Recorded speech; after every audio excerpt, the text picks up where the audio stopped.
Treasurer, welcome to the program and good morning. Happy David. New Year. You too. Look, we'll get to the tourism sector and what's on the cards for them in a moment. Let's just start more broadly with the economic outlook. It was a very tough year, of course, last year for nearly all Australians. We still, in fact, have more than 900,000 people out of work and just over 1 million who need more work. What should Australians expect in 2021? Well, 2021 is unlikely to be like 2020. That was a year like none other, David. We were staring into the abyss of double-digit falls in economic growth and a tripling of the unemployment rate. This year, it's all about maintaining the momentum of the economic recovery. Now, that involves keeping the virus, which is stubborn and deadly, under control, rolling out the vaccine, but also getting people back to work as millions graduate off JobKeeper. Now, I'm the first to acknowledge that there are regions and there are sectors of the economy that are right now doing it tough. And there's a lot of uncertainty out there, both domestically and globally, and the job is far from done. But Australia starts this year from a very strong economic position, a position we wouldn't trade with any other country in the world. 90% of the 1.3 million Australians who either lost their jobs or saw their working hours reduced to zero are now back at work.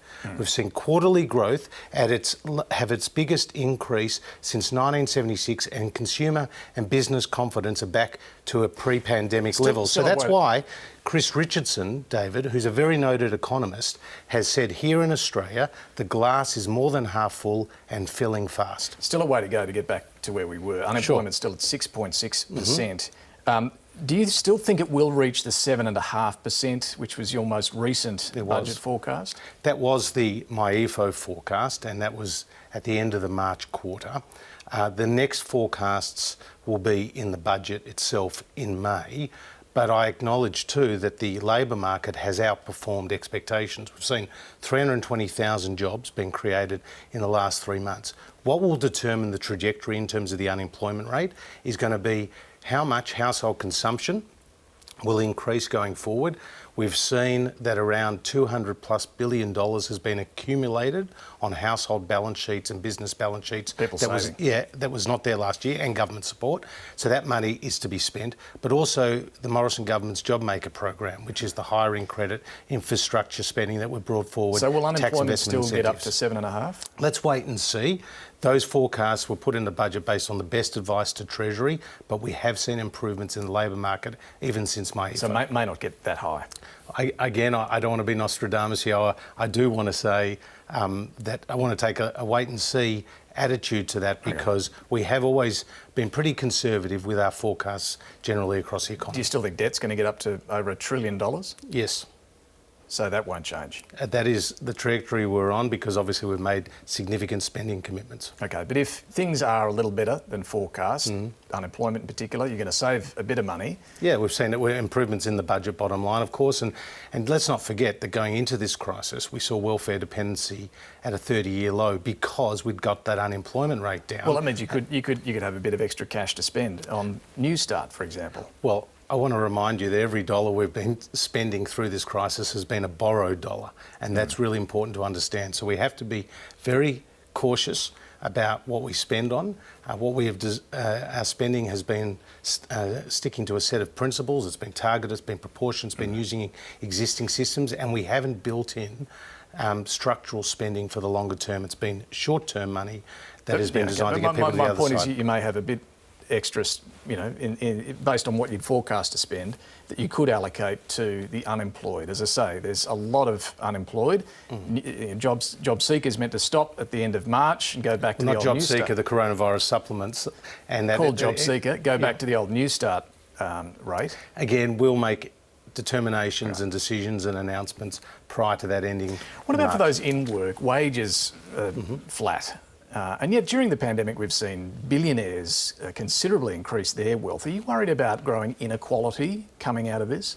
Well, that's not what the Productivity Commission has shown when it looked at inequality in Australia. And what we have seen is household... I'm talking about during the pandemic. And what we've seen through this pandemic is household disposable income has increased. So the bottom 10% decile in terms of income earners have seen their income increase by 20% through this crisis. Well, so you've had JobSeeker in place. What I'm saying is, we have, and coming out of the pandemic, is inequality going to increase?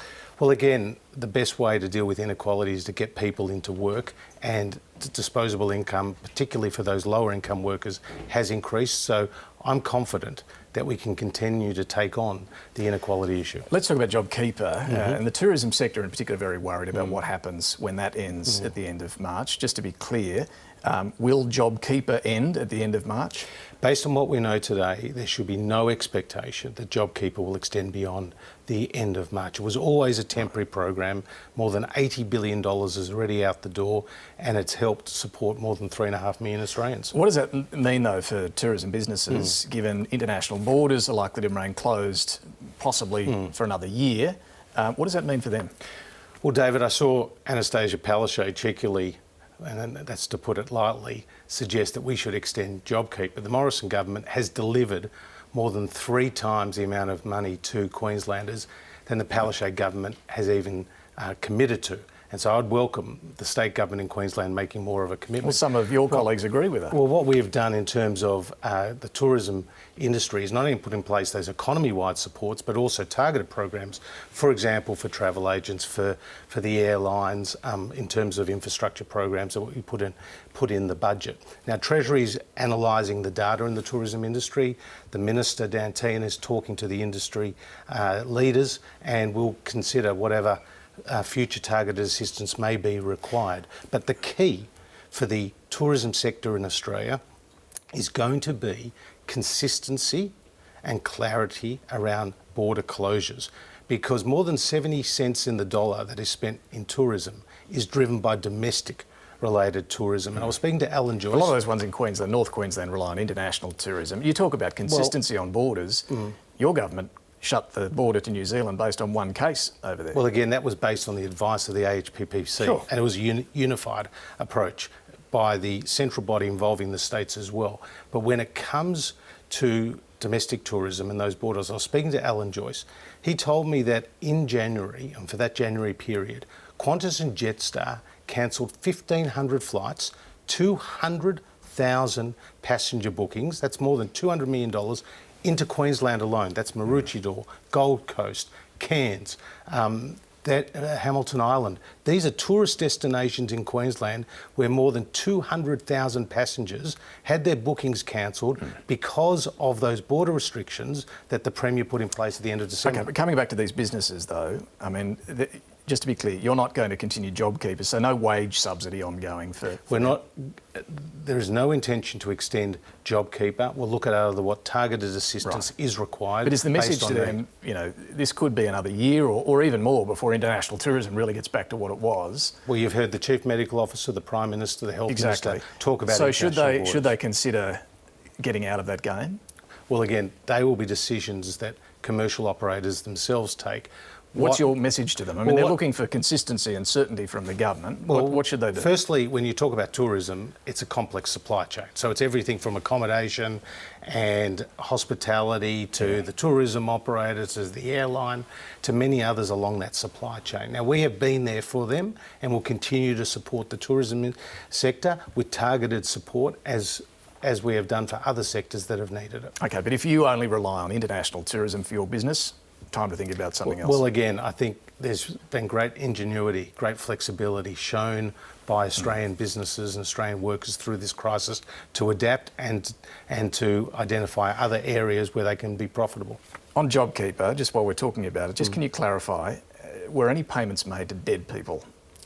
Well, I saw Jim Chalmers on Friday puff himself up and go out like a puffer fish saying that all these cheques were sent out to dead people, JobKeeper payments were made to dead people.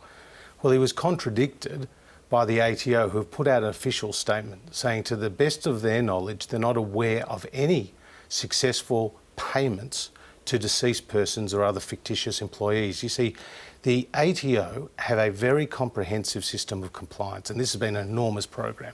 They check every ABN number and they check every tax file number against those databases. And we saw the Auditor General, and you've asked me lots of times about the Auditor General, complete a very comprehensive report about the ATO's running of those programs, which was delivered on the 14th of December. And it said they had been very effective. That's the Auditor General comments, very effective in managing risks and in planning for the rollout. What about businesses who took JobKeeper but then increased their profits, even paid big executive bonuses? Some of them have volunteered to repay the money. Some have. Why don't you require them to do that if they increased their profits? Because that was never the legislated purpose of the program. The purpose of the program was designed to stem that tide of hundreds of thousands of our fellow Australians lining up outside Centrelink. And it was to end that fear we saw across the community at the height of the pandemic. Sure, but if to keep that formal connection between employers and employees. Now, in the legislation that supported this program and the rules that were made, you had to show a projected decline in phase one of the JobKeeper program. So if they increase their profits, why can't you now say you have to pay the money back? Well, I would welcome any business that decided to pay that money back. Yeah, relies on their goodwill. Why don't you legislated to do them so? to? Because again, that was not what they signed up to when they took the JobKeeper payments in phase one. Phase two, it was based on actual decline in turnover. Sure, but are you saying it's too difficult? I mean, you go after overpayments in welfare through robo-debt with no trouble. Well, I'm saying that we passed legislation, dare I say it, supported by both sides of the House, to introduce the biggest and expansive wage subsidy to get Australia through this pandemic. Should companies do it? And it's worked very effectively. Should companies? Is it the right thing for companies to do? Well, companies that have the ability to do should do it. Okay. Let's talk about big tech and your plans to make Google and Facebook pay media companies for journalism. Google's threatened to stop making its search engine available in Australia altogether. Do you take that threat seriously, or do you think it's a bluff? I don't dismiss those threats, but I'm not intimidated by them either. The government... So you think they could do it? Well, they've made that threat, but again, we're in detailed discussions with Google, with Facebook, with the other players across the industry, because this has not been a short conversation that we've had with these companies over these issues. This has been the product of an 18-month inquiry, world-leading inquiry by the ACCC, and at every step of the way, these businesses have been consulted. Now, the goalposts seem to be shifting because originally they had a concern with the algorithm requirements of notification. Then it was about value exchange. Then it was about a final arbitration model. Now we're told that if we go ahead with this, we're going to break the internet. What I do know is that media businesses should be paid for content. And what I do know is that the Morrison government, whether it's on this issue, whether it's on cyberbullying or terrorist content on the internet, we have been prepared to take on these digital giants. And who have you engaged with them directly? Sure. The digital giants? Absolutely. Well, even last week, the Minister, Paul Fletcher, and I had a meeting with Mark Zuckerberg from Facebook, who reached out to talk about the code and the impact on Facebook. They must be taking it pretty seriously. They do. Zuckerberg, Frydenberg, what's the difference? Except a few $1 billion, I suppose. But it was a very constructive discussion, and the Prime Minister has spoken to the CEO and President of Microsoft. As you know, they've got Microsoft Bing, which is another search engine, and they're looking. So they're watching this. They're watching this very closely. Market share. They're watching this very closely, and no doubt, see opportunities here in Australia to expand too. So this is world leading. But Mark Zuckerberg didn't convince you to shift the policy at all? No, Mark Zuckerberg didn't convince me to back down, if that's what you're asking. Finally, the vaccine rollout. Europe is, as you know, threatening to block exports, wants to keep more of the vaccine for its own citizens. Will this delay the arrival or the rollout in Australia at all? Well, David, I've spoken to Greg Hunt this morning, the Health Minister, and he has said that we are on track for the rollout of the vaccine now. The Pfizer vaccine, as you know, is expected to be rolled out in February. The AstraZeneca vaccine, subject to the approval by the TGA and shipping, is expected to be rolled out from March. We've always adopted a portfolio approach. AstraZeneca, Pfizer, Novavax, the COVAX facility, and we've done so based on the best medical advice to us. But it's important for your viewers to understand that when it comes to the 54 million doses of the AstraZeneca vaccine, more than 90% of those doses are going to be manufactured here in Australia by CSL. This is a great asset for Australia, that we don't have to rely on the rest of the world. We're going to be manufacturing the vaccine here at home. Final one, just on the vaccine. I mean, making it available is certainly important, but getting people to take it seems to be the most important. It's going to be voluntary. Well, indeed. What does success look like? How many need to actually take the vaccine? What percentage of Australians? Well, obviously you'd want everybody who is in a particularly vulnerable position to take it, and as you know, we've staged that rollout. But if you look at the success that we have had as a nation in vaccinating our 5-year-olds, and we've released some recent figures from the end of last year, it's been world leading. More than 97% of vaccinations across Aboriginal and Torres Strait Islanders. Do you need that with COVID? Well, again, it's going to be probably slightly different because of the nature of the vaccine, but we have seen a very strong record here in Australia with delivering a vaccine rollout, which shows the confidence people have in our TGA and our ability to deliver. All right, Josh Frydenberg, thanks for joining us. Good to be with you, Dave.